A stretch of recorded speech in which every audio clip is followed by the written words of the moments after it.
Hello everyone and Namaste. This is Smriti, TGT Science from SR International School. And today I've come up with few points which I feel, according to me, are important to be understood by each one of us in order to help our younger kids, our children. सबसे पहले मैं आप सबको, सारे parents को एक बहुत बड़ा सल्यूट करना चाहूँगी for every effort that you people are paying, for everything that you do for your kids, and आपकी वजह से वो बच्चा वो है जो शायद वो कभी नहीं बन सकता था. Thank you each one of you. Well, there are still some points which I feel lack somewhere. मुझे लगता है, it's just my point of view which I'll be sharing with you all. शायद कहीं ना कहीं किसी को ये हेल्प कर जाए. सबसे पहला point, communication. I feel parents की देर एक कम्युनिकेशन गैप रहता है हमारे बीच में और बच्चे के बीच में, जो बच्चे को एक मेंटल स्ट्रेस देता है. बेसिकली यहाँ मैं जितने पॉइंट्स डिस्कस करूँगी वो करूँगी जो मेरे ख्याल से एक बच्चा फेस करता है बट आगे तक पहुँचा नहीं पाता, and that affects the child mentally. अगर हम कम्युनिकेशन की बात करें तो बहुत बार ऐसे केसेस आते हैं जब बच्चा हमारे पास आता है, wants to say something, but हम सुनते नहीं हैं. क्यों? क्योंकि या तो हम ओवरबर्डनड होते हैं अपने काम से, या फिर हमारा माइंड बर्डनड होता है किसी और काम से, या फिर हमारे पास और भी बहुत सारे रीजंस होते हैं. देन वी फील कि यार व्हाट इज़ दिस, हमेशा आ जाता है, हम उसको अवॉइड कर देते हैं. बेटा please go right now, I am really busy, I won't be able to give you time, please go and play, go and study, haven't you done your homework? These kind of words we often use with a child, and that's where a child feels lonely. उसको लगता है कि उसके साथ बात करने वाला कोई है नहीं, उसको लगता है उसके साथ खेलने वाला कोई नहीं है, उसको लगता है उसकी बात सुनने वाला कोई नहीं है. यहाँ पर बच्चा अपने आप को अकेला पाता है. हमारी गलती यहाँ हो जाती है कि हम बच्चे को सुन नहीं पाते, समझ नहीं पाते, एंड इसी के साथ हम बच्चे के साथ इंटरेक्ट नहीं करते. हम बच्चे का हम बच्चे को अलाउ नहीं करते कि वो अपना पॉइंट सामने रखे, और हम अपना परसेप्शन लगाते हैं कि ऐसा नहीं, ऐसा हुआ होगा. Did we ask the child? क्या हम उससे पूछते हैं कैसा हुआ था? नहीं, क्योंकि हमारे पास खुद का टाइम नहीं था. तो यहाँ गलती बच्चे की नहीं होती. अगर बच्चा अपनी बात हम तक नहीं पहुँचा पाया तो उसकी गलती नहीं है, क्योंकि एक बार हमारे पास आने से उसको अवॉइडेंस मिला, वो अगली बार खुद ही नहीं आएगा. सेकेंड थिंग, मार्क्स के बेसिस पे या फिर किसी एक बच्चे के, जो हमारी सोसाइटल एक पैरामीटर्स बने हुए हैं, बच्चे मार्क्स में 99% होना चाहिए, 95 to 100% वाले बच्चे की पूछ होती है, एंड बाकी बच्चे they are often neglected. This I have seen. I won't say it's in all the cases, but like in general, parents, let me be very clear, I'm just discussing some very general points here which I feel कि बहुत बच्चे face करते हैं. I'm not blaming anyone here, I'm not putting this point on every parent कि सब ऐसा करते हैं. Yeah, I was on parameters. हम लोगों ने काफ़ी पैरामीटर सेट कर रखे हैं, सोसाइटी ने एक पैरामीटर सेट कर रखा है कि बच्चे इतने मार्क्स का होगा या बच्चा इतना मार्क्स लाएगा तो ही बच्चे की पूछ है, वरना बच्चा इज़ वर्थलेस. बच्चा इज़ नेवर वर्थलेस. अगर हम एक फ़िश से उम्मीद करेंगे कि वो पेड़ पे चढ़ के दिखा दे, यानी एक बंदर से उम्मीद करेंगे कि वो पानी में अच्छे से स्विम कर ले, तो गलती हमारी है, बच्चे की नहीं. वी मस्ट अंडरस्टैंड कि what our child is best at. We must understand कि what our child wants to be, and then we must appreciate the child for what he और she is doing. I have so many examples in school. Even मैं daily class में पढ़ाती हूँ, मैंने ऐसे बहुत सारे एग्जाम्पल्स देखे हैं जहाँ बच्चा नोटोरियस होता है, बात नहीं सुनता, बट एक बार आप उसे अप्रिशिएट कर दो for the good thing he और she is doing, next moments उसके बिहेवियर में चेंज मिलेगा. क्योंकि बच्चा कोई भी हो, a child needs appreciation. A child needs कि आप 10 लोगों के बीच में या अकेले में उसकी पीठ पे एक पैटिंग कर दो, उसकी पीठ थपथपा दो, and the child will be happy. उसके अलावा उस बच्चे को कुछ नहीं चाहिए. The child needs attention, and if you can give that to a child, उससे बड़ी कोई चीज़ नहीं होती उसके लिए. नेक्स्ट एक पॉइंट है relatable to our Indian education system, जिस पे मैं एम्प्लॉय कम करती हूँ, बिकॉज़ यहाँ पर फोकस मार्क्स पे ज़्यादा होता है, नॉलेज पे कम होता है. आई have scene parents cribbing about मेरे बच्चे के 90 मार्क्स क्यों नहीं आए, यहाँ 99 क्यों नहीं आए. ठीक है, I understand. Being a parent आपका मेन मोटिव होता है कि आपके बच्चे के मार्क्स बहुत अच्छे आए, that is perfect.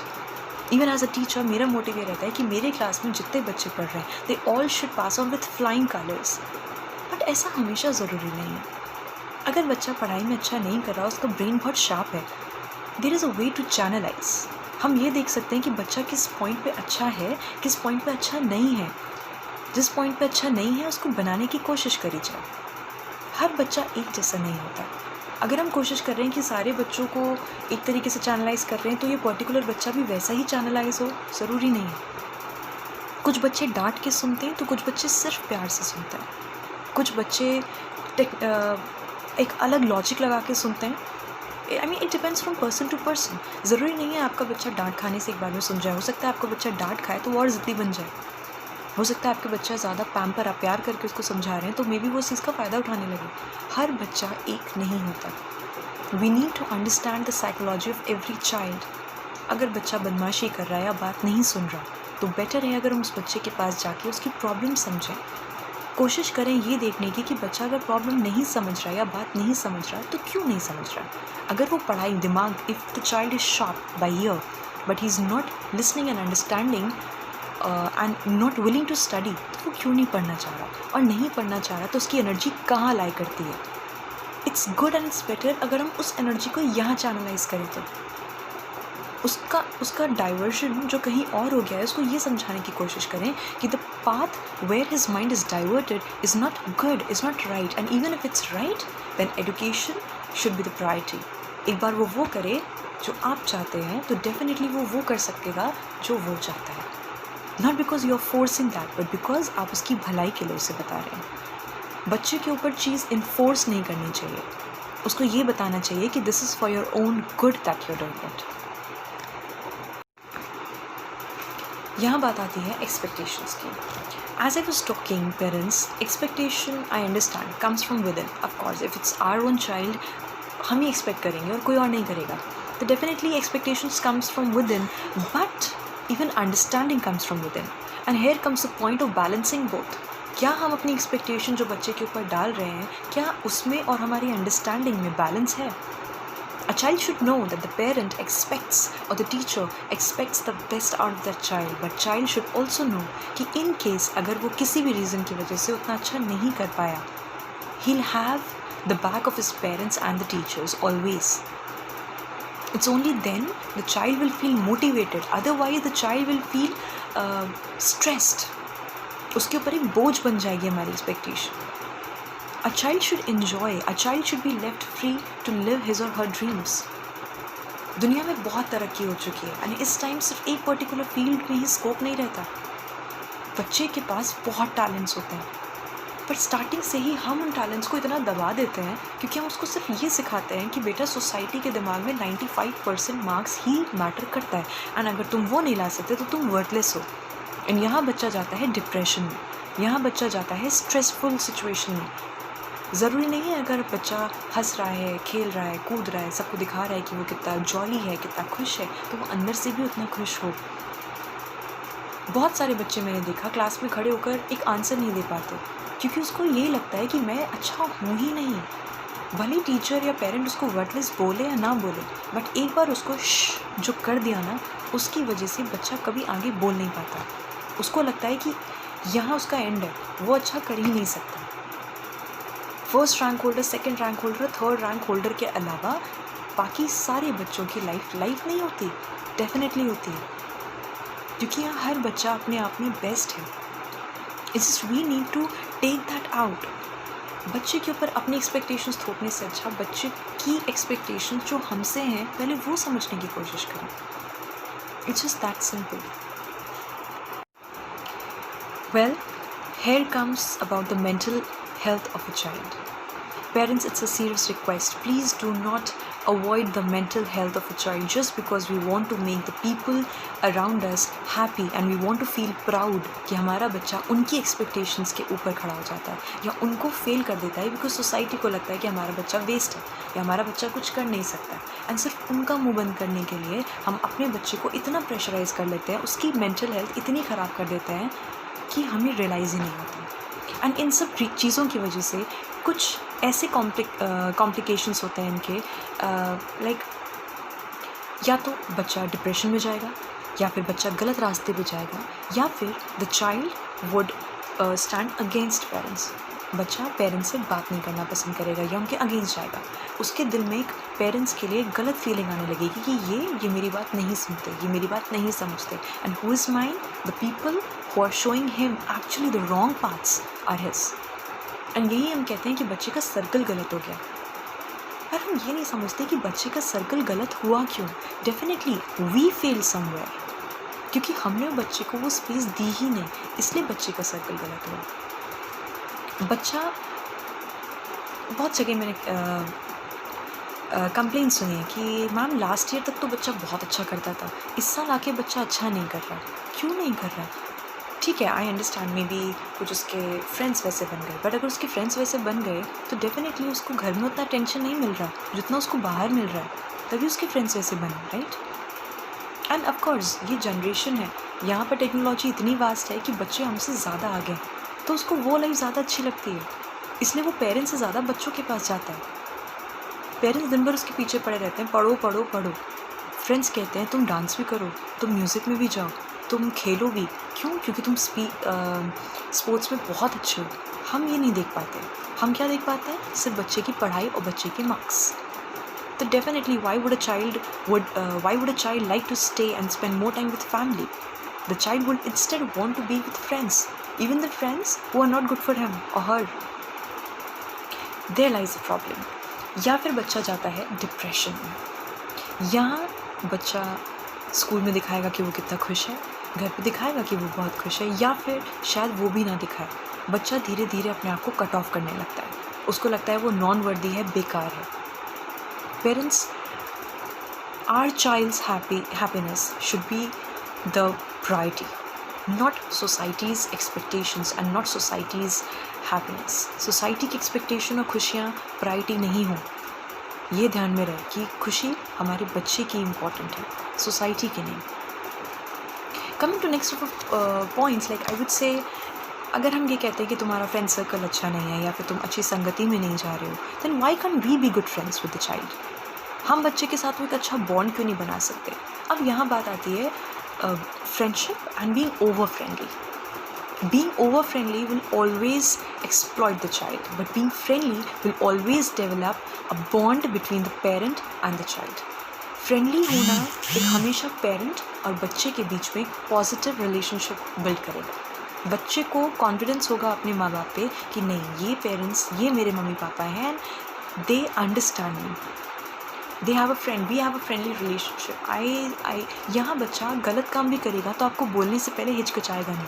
Otherwise a child, what ever the child would do, अगर आप उसको डिमोरलाइज करते हो या अगर आप उसको डांटने लगो तो बच्चा नेक्स्ट टाइम आपसे बोलने में डरेगा एंड वो नहीं बोल पाएगा, एंड इसलिए वो एक गलती बार बार करेगा। मोस्टली केसेस में मैंने देखा है कि बच्चा अपनी बात लेके पेरेंट्स के पास जाता है एंड पेरेंट्स या तो डांट देते हैं या फिर 2 थप्पड़ लगा देते हैं या टॉन्ट मार देते हैं, देयर द स्टोरी एंड्स। क्योंकि यहाँ अब बच्चा आगे अपनी बात नहीं रख पाएगा, कभी नहीं रख पाएगा। उसको मालूम है कि अगर उसने गलती करी है, बिकॉज ऑफकोर्स हम इतने बड़े हो गए, हम अभी भी ह्यूमन गलती करते हैं। Of course we all have heard of that phrase, to error is human. अगर हम गलती करते हैं तो हम बच्चे से कैसे उम्मीद कर सकते हैं कि वो गलती ना करे?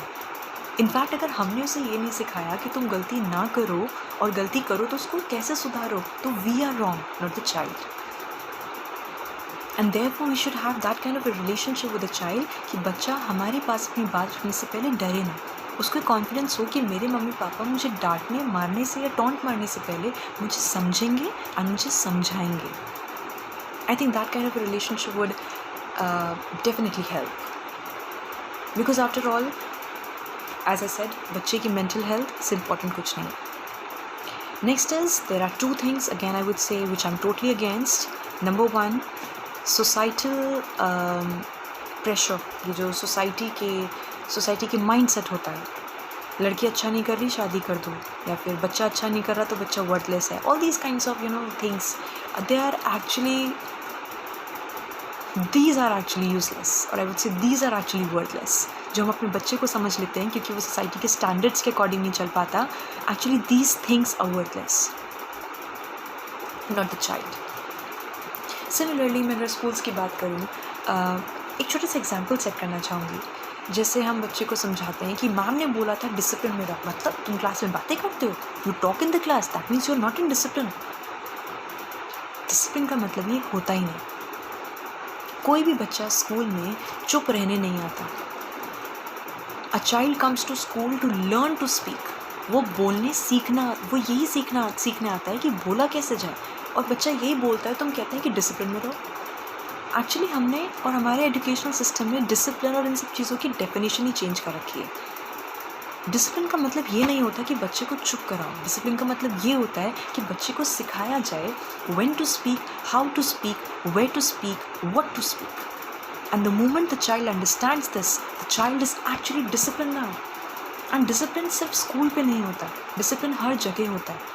Discipline comes for moral values of a child. Discipline stands for the way child behaves. Discipline comes for the way child is groomed up. Discipline हर जगह ज़रूरी है। Discipline का मतलब सिर्फ शांत करना नहीं होता। Discipline means to groom up the child in the best possible way. उसको सिखाना क्या सही है क्या गलत है, that is discipline. उसको ये सिखाना कब बोलो कब मत बोलो, क्या बोलो, that is discipline. So parents, I would request each one of you to kindly understand the child. Please ये कोशिश करें कि बच्चा क्या चाहता है। प्लीज़ ये कोशिश करें समझने की कि बच्चे का माइंडसेट क्या है, बच्चा क्या चाहता है आपसे। And once you understand what the child wants and you understand the way to channelize your own kid and not going with the flow, जैसे और पेरेंट्स डील कर रहे हैं अपने बच्चे के साथ, ज़रूरी नहीं है हम भी वैसे डील करें, क्योंकि उनके बच्चे में और हमारे बच्चे में डिफरेंस है। It's good and it will be best and it's my humble request even to all of you to please understand your child that every child in the world is a gem. दुनिया में हर बच्चा एक GeM होता है। हर बच्चे के अंदर वो काबिलियत छुपी होती है जो शायद नहीं, आई एम श्योर, जो दूसरों में होती ही नहीं है। इट्स जस्ट हमें ये पहचानना है कि उसके अंदर वो काबिलियत क्या है और उस काबिलियत को बाहर लाना है। एक डायमंड भी स्टार्टिंग में सिर्फ पत्थर लगता है, until unless we polish it, वो डायमंड बनेगा ही नहीं। So I would request each one of you, please parents, try to understand your child. ये बच्चा हमारा फ्यूचर है। कहने में ये सिर्फ एक फ्रेज़ लगता है, बट एक्चुअल में ये बच्चा ही हमारा फ्यूचर है। हम सोसाइटी चेंज नहीं कर सकते। Every morning we can not stand with a board in our hand कि इस बच्चे को कि आप अपना माइंड सेट चेंज करिए या आप अपनी थिंकिंग चेंज करिए, but it all starts from one self. अगर हम अपने अंदर ये चेंजेस लाते हैं एंड धीरे धीरे ये चीज़ अपने अंदर इम्प्रूव करते हैं, इनकलकेट करते हैं, तो definitely somewhere or the other हम सोसाइटी के पार्ट हैं and we would even change society for the betterment of our future generation. Thank you, have a good day.